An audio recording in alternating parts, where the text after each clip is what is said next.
ये क्या हुआ तो हुआ क्या, मतलब कि अभी ये कैसा मैच हुआ है आईपीएल का। मैं समझता हूँ इस सीजन का सबसे ज्यादा अनप्रिडिक्टेबल मैच था।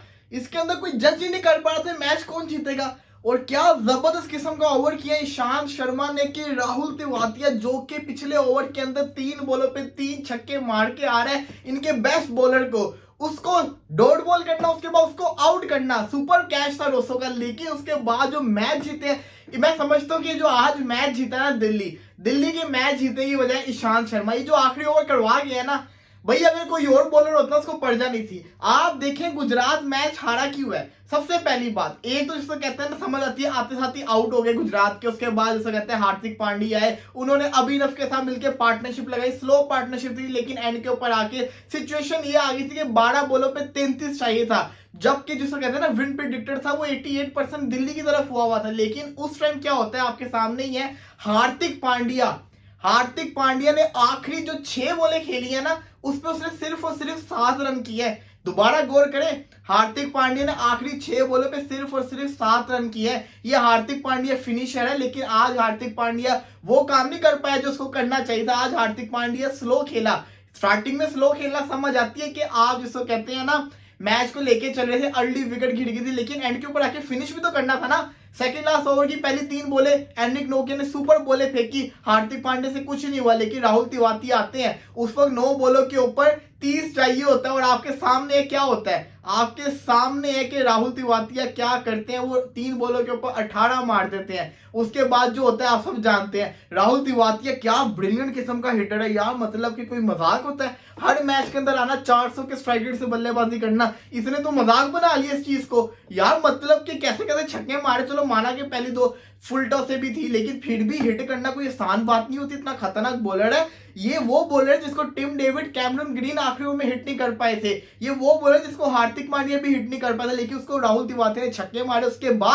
उसके बाद मैच पलटता है। 6 बॉलों के ऊपर 12 चाहिए होता है, 6 बॉलों पे 12 चाहिए होता है। हार्दिक पांड्या फिर फेस करते हैं, पहली बॉल पे 2 लेते हैं, अगली बॉल पे वो सिंगल ले लेते हैं। यहां पे भी हार्दिक पांड्या को चाहिए था हिट करना। यही वजह हुई कि हार्दिक पांड्या ने आखिरी 6 बॉलों पे सिर्फ और सिर्फ 7 रन किए। अगर हार्दिक पांड्या आखिरी 6 बॉलों के ऊपर कम से कम 12 ही कर दिया था तो आज गुजरात मैच जीता होता। लेकिन उसके बाद राहुल तिवारी आते हैं, 4 बॉलों के ऊपर 9 रहता होता है, हम सबको उम्मीद होती है जीत जाएगा, लेकिन फिर आपके सामने ये क्या होता है, डॉट बॉल होता है, उसके बाद आउट होकर चला जाता है। मैं समझता हूँ ईशांत शर्मा को क्रेडिट जाता है। ईशांत शर्मा पुराना लड़का है, बड़े अरसे से को देखता हुआ आ रहा, अब तो इसे कहते हैं ना सीनियर प्लेयर के अंदर नाम आता है, लेकिन भाई अभी भी दम है, अभी भी दम है। एक्सपीरियंस बोलता है, एक्सपीरियंस बोलता है। एक्सपीरियंस ने आज दिखाया है कि एक्सपीरियंस एक्सपीरियंस ही होता है। इन्होंने विकेटें भी ली हैं और आज इसे कहते हैं जो ओवर कर गया ना, आज दिल्ली को बचा गया है। दिल्ली अगर ये वाला मैच भी हार जाती, दिल्ली तो बाहर हो जाना था। दिल्ली की कोई इतनी खास परफॉर्मेंस नहीं थी आज भी, दिल्ली की बल्लेबाजी को मैं बंदा क्या ही बोले। लेकिन जो आज के मैच के अंदर जो चीजें हुई है ना,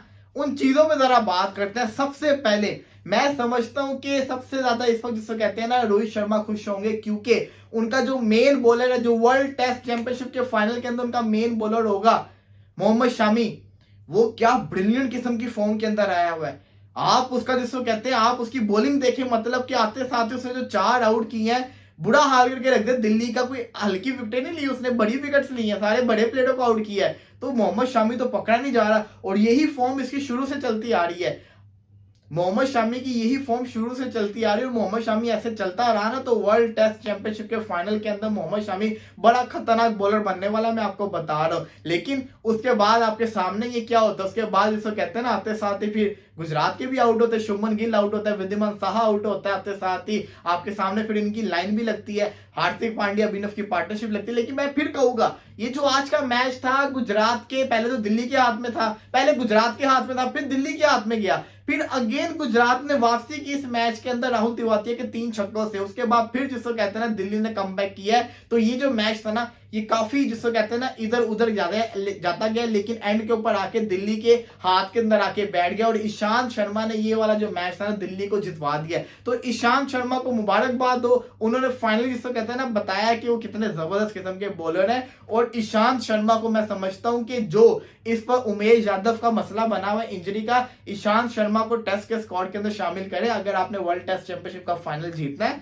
वहां पे लंबे बॉलर ही काम आएंगे और सीनियर बॉलर एक्सपीरियंस वाले बॉलर ही काम आएंगे। जाएंगे, एक तरफ उनके सीनियर बॉलर होंगे, आपको भी लेके जाना पड़ना। तो मैं समझता हूँ कि इंडिया को चाहिए कि ईशांत शर्मा को वापस लेकर आए वर्ल्ड टेस्ट चैंपियनशिप के फाइनल के लिए, क्योंकि आपके ऑलरेडी काफी सारे प्लेयर बाहर हो रहे इंजरी की वजह से। रही बात आज के मैच की, भाई एक और पैसा वसूल मैच था नो डाउट, लेकिन अखीर जो मजा आया था ना इस मैच का, जो अखीर मजा था, जो मैं समझता हूँ कि मूवमेंट ऑफ द डे था, वो राहुल तिवारी के 3 बॉलों पे 3 छक्के थे। यार बहुत खतरनाक हिटर है। मुझे ये नहीं समझ आती कि ये अभी तक इंडियन टीम का हिस्सा क्यों नहीं है, इसको क्यों नहीं इंडियन टीम रखती। और भाई आप ये देखो कि लड़के को सिर्फ और सिर्फ 5 से 6 बॉलें चाहिए होती, ज्यादा बॉलें भी नहीं लेता। 5 से 6 बॉलों के अंदर आखिरी 2 ओवर के अंदर अगर आपको वो 20-25 कर देता है, इससे बढ़ के आपको क्या चाहिए। कि हार्दिक पांड्या जैसे हिटर से हिटिंग नहीं हो रही और उसने आराम से 3 छक्के मार लिए, कि बॉलर भी डरता है उसको बॉल करते हुए, बॉलर भी डरता है, इतना खतरनाक वो प्लेयर हो चुका हुआ है। तो मैं समझता हूँ कि अखिल लेवल की क्रिकेट खेली है राहुल तिवारी ने, लेकिन अनलकीली वो आउट हो गए। एंड पे अगर वो खड़े रहते तो मैच जीत जाना था। उसके बाद राशिद खान से क्या उम्मीद रख सकते हैं, उनका भी कैच छूटा, उसके बाद उनसे कहते हैं हिट तो हो नहीं सकती, आखिरी 2 बॉलों पे कहां होता इतने रन। लेकिन फिर भी गुजरात के हारने की एक जो मेन वजह मुझे नजर आ रही है ना, वो ये कि हार्दिक पांड्या का आखिरी 6 बॉलों पे 7 बेशक 50 मारा, लेकिन एंड की जो 6 बॉलें उन्होंने खेली उस पर उनसे रन नहीं हुए थे। तो हार्दिक पांड्या को अगले मैचेस में इस चीज को इंप्रूव करना चाहिए।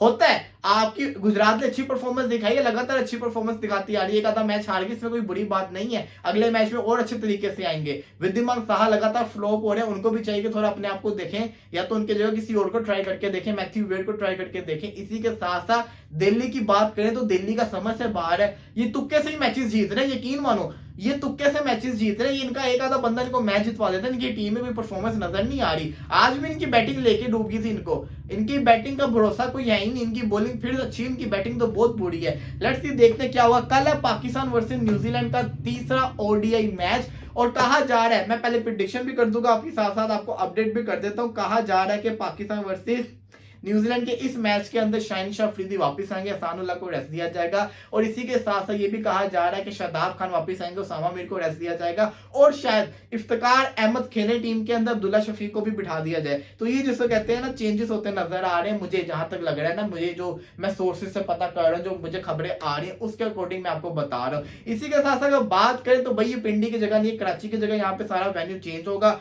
और अगर प्रिडिक्शन की बात है तो ऑफकोर्स पाकिस्तान कल का मैच जीतेगा। रही बात पाकिस्तान के जीतने की, तो मुझे लगता है कि फखर जमान ने एक और सेंचुरी बना देंगे, क्योंकि जिस किस्म की वो फॉर्म में आया हुआ एक और रिकॉर्ड बना देगा। वेन्यू चेंज हुआ, लेट्स सी देखते हैं क्या होगा, लेकिन मुझे लग रहा है कि फखर जमान लगा देगा एक और सेंचुरी। और रही बात बाबर आजम की, तो बाबर आजम का सेंचुरी पक्का है, और अगर शाहीन खेलेगा तो शाहीन का भी दिन होगा आज। इसी के साथ साथ डैरेन मिचेल बड़े खतरनाक साबित हो सकते हैं, यंग खतरनाक साबित हो सकते हैं, टॉम लेंथम खतरनाक साबित हो सकते हैं, मैट हेनरी खतरनाक साबित हो सकते हैं न्यूजीलैंड की तरफ से। एक और कल बड़ा मैच है आईपीएल का, LSG versus CSK, Lucknow versus Dhoni का। अब मैं देखना चाहूंगा कि लखनऊ का स्टेडियम कितना पीला होता है, क्योंकि धोनी आ रहा है, जब धोनी जिस स्टेडियम में जाता है वो पीला हो जाता है। तो मैं देखना चाहूंगा कि लखनऊ के स्टेडियम के अंदर सीएसके की आर्मी कैसी आती है। रही बात इस मैच की, लखनऊ का बहुत बुरा हाल है, केएल राहुल तो खेलेंगे नहीं, कैप्टनसी कोई और करेगा, शायद क्विंटन डिकॉक की भी टीम में वापसी हो जाएगा, ओपनर खेलेंगे काइल मैट्स और वो। तो देखा जाएगा इस टीम का कॉम्बिनेशन कैसा बनता है। तो मुझे लगता है ये वाला जो मैच होगा ना, ये सीएसके जीतेगी। जी हाँ, चेन्नई का मुझे चांस है जीतने का, क्योंकि केएल राहुल के जाने से इस टीम की जिसको कहते हैं ना मोराल कम होगा, कैप्टनसी का जिसको कहते हैं चेंज आएगा, और एक जो प्रेशर है ना पिछली 2 गेम में हारने का वो भी बहुत बड़ा होता है। चेन्नई तो बड़ी खतरनाक टीम है, इनका कॉम्बिनेशन बड़ा अच्छा बना हुआ, तो चेन्नई को हराना बड़ा मुश्किल हो जाता है। तो मुझे लगता है कि कल का जो मैच है ना वो चेन्नई जीत जाएगा। अगर केएल राहुल फिट होकर खेलने आ जाता है फिर तो कुछ कह सकते हैं, लेकिन फिलहाल मुझे नहीं लगता है केएल राहुल खेलेंगे अगले 2-3 मैचेस। रही बात एक्स फैक्टर की, तो मुझे लगता है कि भाई धोनी भाई प्लीज ऊपर आ जाओ, कम से कम 4 ओवर बल्लेबाजी कर लो, आखिरी सीजन है, कम से कम थोड़ी बल्लेबाजी दिखा दो यार। इतना फैंस वेट करते हैं, बट नहीं, आना ही नहीं है। रही बात जिसको कहते हैं ना एक्स फैक्टर की, तो मुझे लगता है कि इस मैच के अंदर डेविन कॉनवे, ऋतुराज जिसको कहते हैं, और अजिंक्य राणे, 3 सीएसके के एक्स फैक्टर हो सकते हैं। इसी के साथ साथ लखनऊ की बात करें, क्विंटन डिकॉक, काइल मेयर्स हो गए और निकोलस पूरन, ये इनके एक्स फैक्टर हो सकते हैं। फिलहाल के लिए मुझे इजाजत दीजिए, बड़ा मजे का मैच हुआ है। मैं बिल्कुल जिसको कहते हैं ना गुजरात की तरफ हो गया था जब राहुल ने छक्के मारे थे, लेकिन एंड के ऊपर ईशांत शर्मा ने ब्रिलियंट ओवर किया। मुबारकबाद हो ईशांत शर्मा को, मुबारकबाद हो दिल्ली को, एक और मैच वो लोग जीत गए। पॉइंट्स टेबल बड़ा खतरनाक है, लेकिन स्टिल दिल्ली जिसको कहते हैं ना नीचे ही है। तो फिलहाल के लिए इजाजत दी, इंशाल्लाह थोड़ी देर बाद दोबारा जुड़ेंगे, तब तक के लिए अल्लाह हाफिज़।